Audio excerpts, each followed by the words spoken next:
Hey Cryptoverse, Nick from BlockFi here. Today I wanted to walk through how to use BlockFi Trading to exchange currency between crypto and stablecoin. Let's get started. First, log into your BlockFi account and click Trade in the menu bar.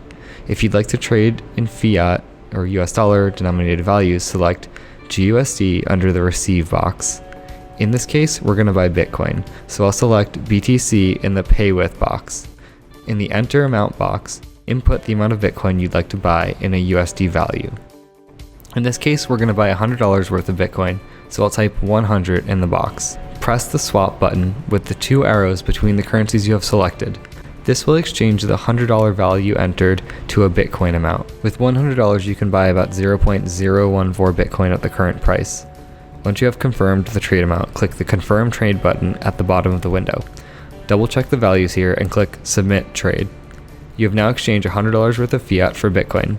You'll receive a confirmation email detailing the currency exchange in more detail. And that's it. The same process will work if you're buying another cryptocurrency like Ethereum with stablecoin. If you have any questions, you can reach us at support@blockfi.com or give us a call, +1 646 779 9688. Happy trading!